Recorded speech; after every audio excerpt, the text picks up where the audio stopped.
Mi marido me fue infiel creyendo que lo perdonaría como su mamá perdonó a su papá, pero cuando mi suegra me llamó inmadura le dije que ella le enseñó a engañar. Hasta hace 3 semanas yo habría jurado que tenía un matrimonio sólido, de esos que duran, 12 años junto a Franco, 2 hijas pequeñas, y una vida que de afuera y de adentro parecía estar bien armada. Y de verdad lo creía, con todo mi ser. Teníamos nuestra casa, nuestras rutinas, esas costumbres que una construye con los años casi sin darse cuenta, los desayunos del domingo, las vacaciones que planeábamos con meses de anticipación, las fotos de las niñas pegadas en la heladera. Franco era, para todo el mundo y para mí misma, un buen marido y un buen padre. Trabajaba, estaba presente, jugaba con las niñas, me hacía reír. En 12 años nunca me había dado un motivo serio para desconfiar, ni una sola señal de alarma de las que una recuerda después. Por eso, cuando todo se derrumbó, no fue el final de una crisis larga ni el desenlace anunciado de una pareja que venía mal, fue como si el piso de una casa que parecía firme se abriera de golpe bajo mis pies un día cualquiera. Hace 3 semanas descubrí que Franco me estaba siendo infiel, y a partir de ese momento todo lo que yo creía firme resultó ser de papel. No voy a entrar en el detalle morboso de cómo me enteré,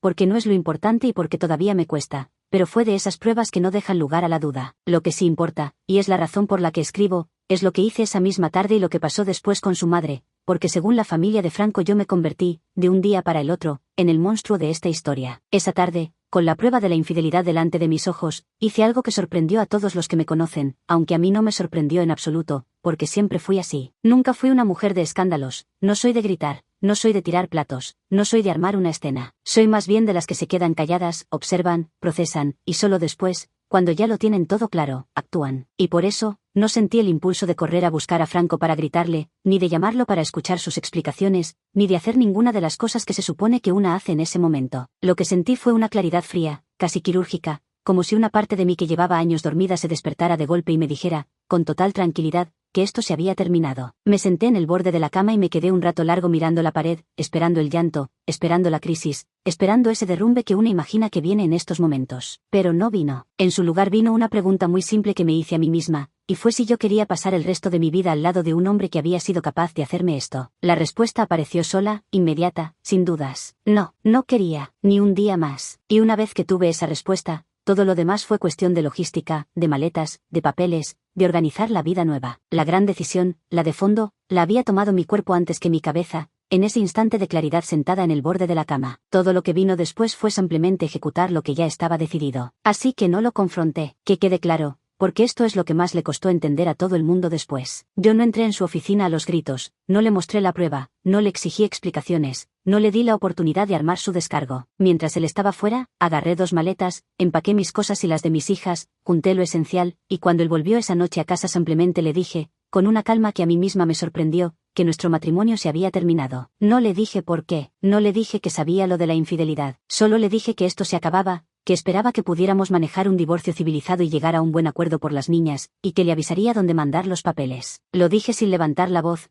casi como quien informa un cambio de planes para el fin de semana. Las niñas ya estaban en el auto, dormidas en sus asientos, ajenas a que esa noche su vida cambiaba para siempre. Yo había elegido el momento con cuidado, no por estrategia, sino por ellas, para que no presenciaran nada, para que el quiebre de su familia no quedara grabado en su memoria como una escena de gritos. Esa fue mi primera decisión como madre soltera, aunque todavía no lo sabía. Proteger a mis hijas de la versión fea de todo esto. La reacción de Franco fue exactamente la que se podía esperar, el manual completo del infiel descubierto, aunque yo en ningún momento le había confirmado que sabía nada. Se desarmó, lloró, me rogó, se arrodilló, juró por nuestras hijas que iba a cambiar, que había sido un error, que no había significado nada, que estaba pasando por un momento de debilidad, que merecía una segunda oportunidad. Todas las frases del repertorio, una detrás de otra, mientras yo lo miraba con una distancia que ni yo entendía del todo de dónde salía. Y cuando terminó su descargo, yo solo le respondí que estaba bien, que entendía, y que por favor me avisara donde quería que le enviara los papeles del divorcio. Se quedó mirándome como si le hablara en otro idioma. Creo que lo que más lo desconcertó fue que yo no entrara en el juego. Él esperaba una pelea, esperaba lágrimas, esperaba que yo le exigiera explicaciones para después, eventualmente, dejarme convencer. Esperaba el ciclo conocido, el de la traición seguida del drama seguido del perdón. Y yo le estaba ofreciendo otra cosa, algo para lo que no estaba preparado, que era simplemente el final, sin escenas, sin negociación, sin segunda parte. En algún momento, entre ruego y ruego, soltó algo que para mí terminó de explicar toda la situación. Me dijo, casi como reproche, que su propio padre le había sido infiel a su madre años atrás, y que su madre había sabido perdonarlo, que habían seguido adelante,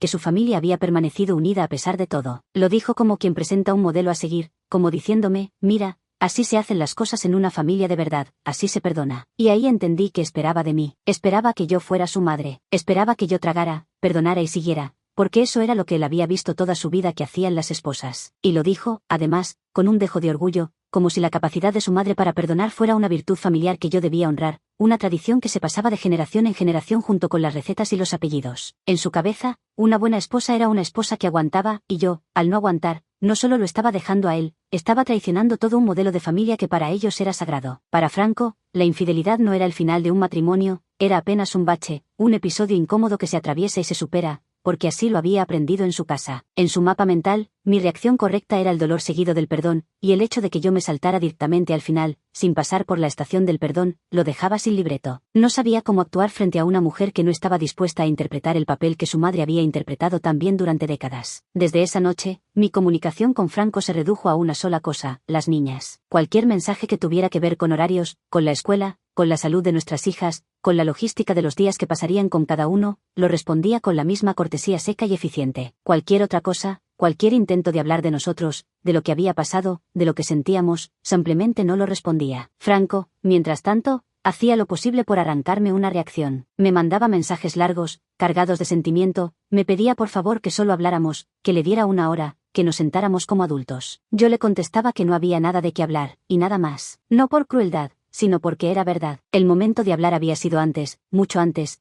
de que él decidiera hacer lo que hizo. La gente confunde la calma con falta de dolor, y no es lo mismo. Yo no estaba en calma porque no me doliera. Me dolía como no me había dolido nada en la vida, me dolía físicamente, me costaba respirar algunas noches cuando las niñas ya dormían y yo me quedaba sola con mis pensamientos. Pero había decidido, desde el primer minuto, que ese dolor era mío y de nadie más, que no se lo iba a regalar a Franco en forma de escenas, que no le iba a dar el espectáculo de mi sufrimiento para que él pudiera sentirse importante o necesario. Mi calma no era ausencia de herida, era la forma en que yo elegía no entregarle ni un pedazo más de mí del que ya me había arrancado. Pero nada de esto, ni los ruegos de Franco ni mi silencio, es lo que de verdad me trajo a escribir. Lo que me trajo acá fue mi suegra, Tiziana. Tengo que decir, para ser justa, que con Tiziana yo nunca tuve una mala relación durante todos estos años. No éramos íntimas, pero nos tratábamos con respeto, con cariño incluso. Por eso, en parte, lo que pasó me dolió de una forma distinta. Habíamos quedado en que yo le llevaría a las niñas a la entrada del gimnasio donde ellas hacen gimnasia artística, para que Franco las recogiera ahí y pasara la tarde con ellas. Un punto neutral, pensé yo, para no tener que vernos las caras en su casa ni en la mía. Pero cuando llegué, quien estaba esperando no era solo Franco, estaba Tiziana, y se notaba que había ido específicamente a hablar conmigo. Mientras las niñas entraban a saludar a su papá, Tiziana me apartó un poco y empezó su discurso. Me dijo que estaba profundamente decepcionada de la forma en que yo estaba manejando toda la situación, que esperaba de mí mucha más madurez, que le parecía tristísimo que yo hubiera tirado por la borda 12 años por, según sus palabras, no estar dispuesta a trabajar las cosas, y que esperaba, de corazón, que mi actitud no terminara impactando de forma negativa a las niñas a largo plazo. Yo la dejé hablar. No le interrumpí ni una sola vez. Tiene todo el derecho a tener su opinión, y además, una parte de mí tenía curiosidad por escuchar hasta dónde iba a llegar. Cuando terminó, se quedó mirándome fijo, esperando que yo me defendiera, que me disculpara, que me quebrara, algo. Y mientras la escuchaba, lo que más me llamó la atención no fue lo que decía, sino todo lo que no decía. En ningún momento de su discurso mencionó lo que su hijo había hecho, ni una palabra sobre la traición, ni una palabra sobre el daño que él me había causado, ni una sola pregunta sobre cómo estaba yo. Todo su libreto giraba alrededor de mi reacción, de mi frialdad, de mi falta de madurez, como si el problema de esta historia fuera mi forma de responder y no el acto que la había provocado. Para Tiziana, el verdadero escándalo no era que su hijo hubiera sido infiel, sino que yo me negara a perdonarlo. Así que le hice una sola pregunta, con tranquilidad. Le pregunté por qué estaba dirigiendo todo su enojo hacia mí, cuando había sido su hijo el que había terminado este matrimonio. Tiziana reaccionó como si yo hubiera dicho una barbaridad. Me respondió que la que estaba terminando el matrimonio era yo, no él, que Franco estaba dispuesto a trabajar en la relación, a hacer todo lo necesario para demostrarme que había sido un error, y que le resultaba impactante lo fría que me había vuelto, que ni siquiera estuviera dispuesta a hablar con él. Le contesté, todavía sin levantar la voz, que no había nada que hablar, que el momento de ir a terapia de pareja, el momento de trabajar las cosas, había sido antes de que él hiciera lo que hizo, no después, que no quedaba nada por salvar, porque él ya había tomado la decisión por los dos cuando eligió serme infiel, y que ahora simplemente estaba viviendo las consecuencias de su propia decisión. Ahí Tiziana empezó a alterarse de verdad, subió el tono, se le quebró un poco la voz, y empezó con una catarata de reproches. Que como no me sentía mal por estar destrozando a esta familia, que si no me importaba que mis hijas crecieran sin un hogar estable, con sus padres separados, que cómo podía irme así, después de todos estos años, por algo que se podía arreglar. Me dijo que ella jamás, en su vida, Habría sido capaz de romper su familia por una cosa así. Y esa última frase, dicha con esa indignación tan sincera, fue la que me abrió los ojos sobre el fondo de todo este asunto. Porque ella tenía razón, ella jamás había roto su familia por algo así. Ella había hecho exactamente lo contrario. Entonces le dije lo que pienso de verdad, sin crueldad pero sin suavizarlo. Le dije que tal vez, si ella en su momento hubiera hecho lo que yo estaba haciendo ahora, si ella no hubiera perdonado a su marido infiel y le hubiera mostrado que la traición tiene un precio, su hijo no habría crecido creyendo que un hombre puede engañar a su esposa y salir impune, esperando que ella lo perdone y siga adelante como si nada. Le dije que era ella, justamente ella, la que le había enseñado a Franco que esto era algo perdonable,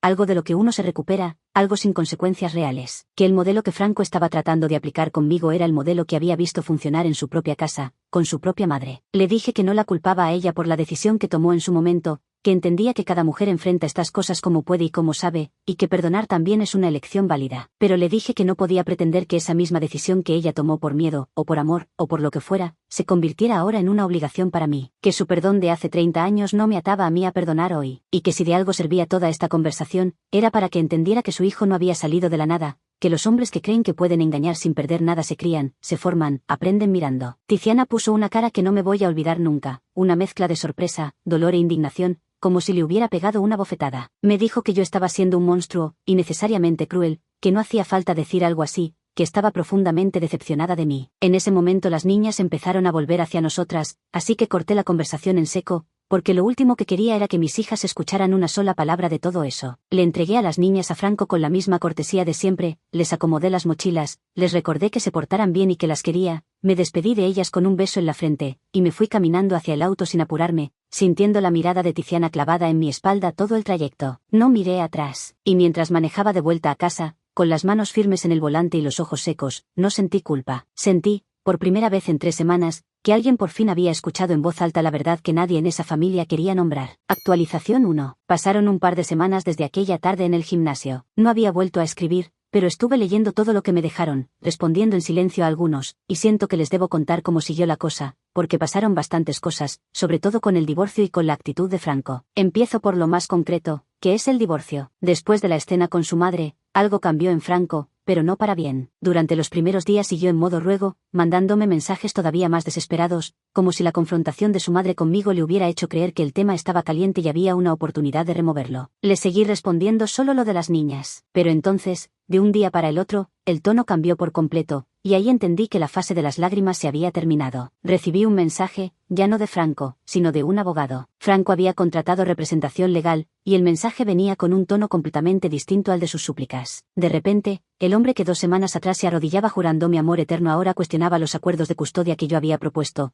esos mismos acuerdos generosos en los que yo le daba bastante tiempo con las niñas. Empezó a poner trabas, a discutir días, a sugerir que tal vez yo no era tan estable emocionalmente como parecía, insinuando que mi frialdad podía ser un problema. Fue un giro de 180 grados. El que rogaba por hablar conmigo ahora me trataba como a una adversaria, y aunque dolió, en cierto modo me confirmó que había hecho bien en no creer en sus lágrimas, porque la persona que ruega un día y al siguiente te ataca por la vía legal nunca estuvo arrepentida, solo estuvo asustada de perder. Contraté a mi propia abogada, una mujer tranquila y precisa que me explicó desde el primer día que mi mejor herramienta era exactamente lo que yo ya estaba haciendo, mantener la calma y documentar todo. Empecé a guardar cada mensaje, cada cambio de planes de última hora, cada intento de Franco de pintarme como inestable, no por venganza, sino por protección, porque entendí que el hombre que tenía enfrente ya no era el que yo había conocido, sino alguien dispuesto a usar a nuestras hijas como argumento para no quedar mal parado. Sobre cómo estaban las niñas, que es lo que más me importa de todo esto, prefiero ser honesta, porque esa es la parte que de verdad me quita el sueño. Mis hijas son chicas, y saben que papá y mamá ya no viven juntos, pero no conocen el motivo, y no lo van a conocer mientras yo pueda evitarlo,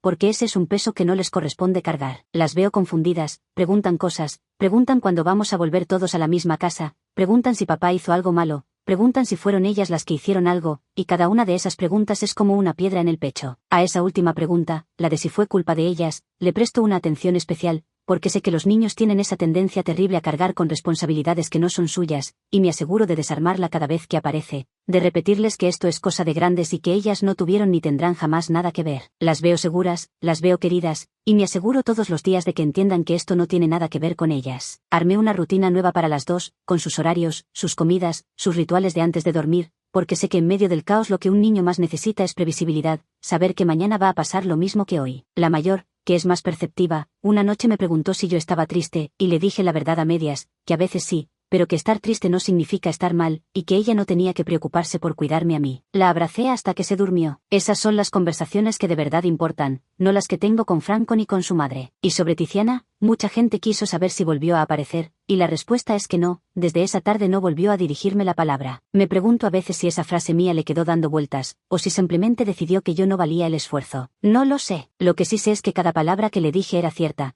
aunque una parte muy chiquita de mí se pregunta si elegí bien el momento. Actualización 2. Volví antes de lo que pensaba porque salió a la luz algo que le da un giro a toda la historia, y la verdad es que necesito contarlo. En estas semanas, mientras el divorcio se ponía cada vez más feo, me enteré de un detalle sobre la infidelidad de Franco que yo no conocía, y que cambió por completo cómo entiendo lo que pasó. Resulta que lo de Franco no había sido, como él juró entre lágrimas, un error de una sola vez, un desliz, un momento de debilidad. Una persona cercana a la situación, alguien que se sintió mal por mí, me hizo saber que la relación de Franco con la otra mujer venía de hacía más de un año. Más de un año. Es decir, durante todo ese tiempo, mientras yo cocinaba, mientras criaba a nuestras hijas, mientras planeaba vacaciones familiares y celebraba aniversarios con él, Franco llevaba una doble vida completa, sostenida, planificada. Eso le dio un sentido nuevo a un montón de cosas pequeñas que en su momento no entendí, esos viajes de trabajo que se multiplicaron, esas noches que llegaba tarde con explicaciones vagas, ese teléfono que de repente empezó a estar siempre boca abajo. Yo, ingenua, había confiado, había justificado cada ausencia, había encontrado explicaciones razonables para cada señal, porque cuando uno ama no quiere ver, y porque jamás se me había cruzado por la cabeza que el hombre con el que había construido una familia entera fuera capaz de mentirme con esa frialdad durante tanto tiempo. Y cuando me enteré de la duración real de todo, lo que sentí no fue más dolor, fue una especie de alivio horrible, porque me confirmó, sin ninguna duda, que mi decisión de irme el mismo día sin escuchar sus explicaciones había sido la correcta. Sus lágrimas, sus juramentos de que no había significado nada, todo había sido una actuación sobre una traición de más de un año. Lo más revelador fue lo que pasó con la familia de Franco cuando este detalle empezó a circular, porque hasta ese momento, todos del lado de él me veían como la mujer fría que había roto la familia por un desliz. Pero cuando se supo que no había sido un desliz, sino una relación larga y sostenida, varios de ellos cambiaron de actitud conmigo. Un par de cuñadas me escribieron en privado, casi pidiendo disculpas, diciendo que no habían sabido la magnitud de las cosas, que ellas habían creído la versión de Franco, la del error de una noche, y que ahora entendían por qué yo me había ido sin mirar atrás. Les agradecí los mensajes, pero no me hice ilusiones, porque cuando una familia cierra filas alrededor de uno de los suyos, esos gestos privados rara vez se convierten en apoyo público. Tiziana, en cambio, según me llegó, seguía sosteniendo que aún así yo podría haberlo perdonado, que los matrimonios sobreviven a cosas peores. Y ahí confirmé que para ella esto nunca fue sobre lo que Franco hizo, sino sobre lo que ella necesita creer que es perdonable, porque admitir que lo mío era imperdonable sería admitir algo sobre su propia vida que no está dispuesta a mirar. Y entendí algo que me dio, contra todo pronóstico, un poco de compasión por ella. Tiziana llevaba décadas sosteniendo la idea de que quedarse había sido lo correcto, lo maduro, lo valiente. Si yo, al irme, tenía razón, entonces toda su vida de perdones se le caía encima como un castillo de naipes, y a su edad eso es insoportable. Mi divorcio no la enojaba por mí, la enojaba porque era un espejo, y nadie quiere mirarse en un espejo que le muestra los años que tragó en silencio. Actualización 3. Ha pasado un buen tiempo desde la última vez que escribí, y vuelvo porque el divorcio por fin se cerró y porque encontré una especie de calma desde la cual ya puedo contar todo esto con la voz firme. Empiezo por lo legal. A pesar de que Franco se puso difícil con sus abogados, al final el divorcio terminó resolviéndose, y diría que de manera justa. Yo nunca quise quitarle nada que no me correspondiera, nunca busqué castigarlo económicamente ni dejarlo en la calle, y mantuve esa postura hasta el final. Quedamos con un régimen de custodia compartida, con las niñas la mayor parte del tiempo conmigo pero con tiempo amplio y garantizado para él, porque por más que Franco haya sido un pésimo marido, mis hijas lo quieren y tienen derecho a su padre. En eso fui generosa, como había prometido desde el primer día, aunque su lado de la familia jamás me lo reconoció. Tampoco peleé por la casa más de lo justo, ni por dinero que no me correspondiera, ni intenté dejarlo sin nada como muchos me aconsejaron que hiciera dada la situación. Repartimos los bienes por la mitad, de forma limpia, y seguí adelante. Lo hice así no por nobleza, sino porque entendí desde temprano que cada batalla extra que peleara con Franco era tiempo y energía que les robaba a mis hijas, y porque no quería que el final de mi matrimonio se midiera en dólares, sino en haber salido con la dignidad intacta. Prefiero tener menos cosas y poder dormir tranquila por las noches. Queda el tema de Tiziana, que va a seguir siendo la abuela de mis hijas sin importar lo que pase entre ella y yo, y sobre eso tomé una decisión con la que estoy en paz. No le voy a impedir a Tiziana ver a sus nietas, porque ese vínculo es de ellas, no mío, y no voy a usar a mis hijas como herramienta de una pelea entre adultos. Pero nuestra relación personal, la de ella y yo, se terminó esa tarde en el gimnasio, y eso no lo voy a forzar. Seremos cordiales en los cumpleaños, en los actos del colegio, en lo que haga falta por las niñas, y nada más. Ella tomó una decisión hace muchos años sobre su propia vida, la de perdonar y quedarse, y de verdad creo que ella está convencida de que fue lo correcto, que para ella mantener la familia unida valía cualquier precio. No la juzgo por eso, solo me niego a que esa decisión suya se vuelva la vara con la que se mide la mía. Pero la pregunta que de verdad me persigue, la que me desvela algunas noches, no tiene que ver ni con Franco ni con Tiziana. Tiene que ver con mis hijas. Porque sé que va a llegar un día, dentro de algunos años, cuando ellas sean más grandes y entiendan mejor cómo funciona el mundo, en que me van a mirar a los ojos y me van a preguntar por qué no intenté arreglarlo. ¿Por qué no luché por la familia? ¿Por qué, si su papá quería volver, yo no le di la oportunidad? Y esa pregunta me aterra, no porque no tenga respuesta, sino porque la respuesta es complicada, y no quiero cargarlas con cosas de adultos antes de tiempo. La respuesta que estoy construyendo, la que les voy a dar cuando sean capaces de entenderla, no es simple. No les voy a hablar mal de su padre, eso lo tengo decidido. Pero tampoco les voy a mentir y decirles que fue un asunto de dos, que ambos nos equivocamos, que las cosas simplemente no funcionaron. Porque no quiero criar a dos mujeres que crean que el amor consiste en aguantar, en perdonar lo imperdonable, en quedarse por miedo a romper algo. Lo que quiero que entiendan, el día que pregunten, es que las personas que nos quieren no nos traicionan, y que cuando alguien lo hace, irse no es romper la familia, es protegerla. Quiero que sepan que su madre no se quedó aguantando porque las amaba demasiado para mostrarles que el amor también sabe poner límites. Quiero que crezcan sabiendo que se puede querer muchísimo a alguien y aún así decirle que no, que hasta acá, que esto no se negocia. Así que esto es lo que hay. Tengo el divorcio cerrado, tengo a mis hijas seguras, tengo una casa tranquila que volvió a ser solo nuestra. No tengo a Franco, y no lo extraño ni un solo día, aunque a veces, en los silencios de la noche, extraño la idea de la familia que creí que tenía, esa familia perfecta que mostrábamos en las fotos y que resultó ser, todo el tiempo, de papel. Sé que mi calma incomoda a la gente, sé que para muchos sigo siendo la mujer fría que se fue el mismo día sin dar pelea, y sé también que esa misma calma, esa que me sostuvo en el peor momento, quizás algún día tenga un costo, quizás mis hijas tarden en entenderla, quizás me deje más sola de lo que me gustaría. Estoy completamente dispuesta a pagar ese precio, sea cual sea, sin reclamar, porque lo elegí sabiendo bien lo que hacía, sin gritos, sin platos rotos, sin escenas, y lo volvería a elegir exactamente igual, las veces que hiciera falta, por esas dos niñas que algún día van a entender que su madre nunca fue fría, sino que fue libre.